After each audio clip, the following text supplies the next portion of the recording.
Como é que é, pessoal? Rosário Dele novamente para mais um Geominuto. E neste Geominuto de hoje o tema é: e começaram as chuvas?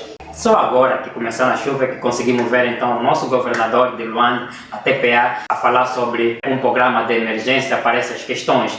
Estão devidamente capacitados técnicos para poder então comatar essas situações ou tomar medida ou prevenção sobre as situações da chuva. Está, por exemplo, o Serviço de Proteção Civil e Bombeiros preparado então para estas situações. O que existe como dados? Existe exatamente dados sobre essas estações, este período de chuva, o que acontece em cada município, que tipo de eventos, por exemplo, catástrofes naturais acontecem em cada localidade. Foram levantados estes pontos. Existe uma base de informação sobre essas informações para poder então tomar decisões assertivas, levar as populações nos locais certos quando tiver que acontecer essas situações, porque simplesmente construir casas, estrada não é suficiente.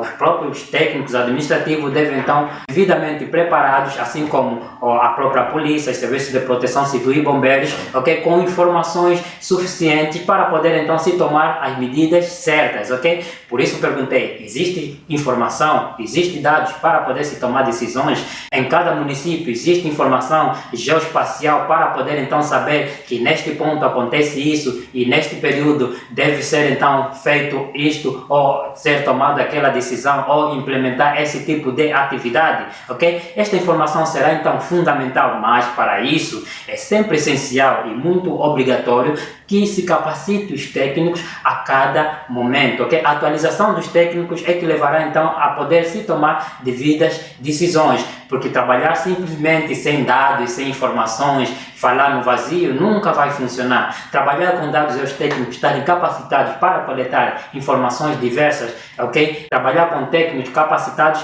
levará então a melhor tomada de decisão, ok? Que informações geoespaciais as administrações têm? Que projetos existem? Será que é preciso simplesmente aguardar que venham instituições internacionais para gastar, por exemplo, 2 milhões, 3 milhões ou 4 milhões de kwanza para poder então capacitar os técnicos? Não acho isso necessário. Na realidade, deve haver exatamente vontade política em capacitar então os técnicos a cada período de forma então que elas possam tomar as devidas decisões, ok? Só assim então é que poderá se ter informação suficiente e se tomar as medidas certas, ok? Grato por terem acompanhado, mas este já é um minuto, portanto vem aqui à tona a capacitação dos técnicos em todos os níveis, ok? De forma a podermos então tomar as decisões certas. Sem isso, sem ter então os técnicos capacitados, sem termos, por exemplo, dados, sem termos informações para podermos então gerar a estatística, conseguirmos tomar as decisões certas, nunca vai funcionar, ok? Grato por terem acompanhado, mas este já é um minuto e aí o pessoal das administrações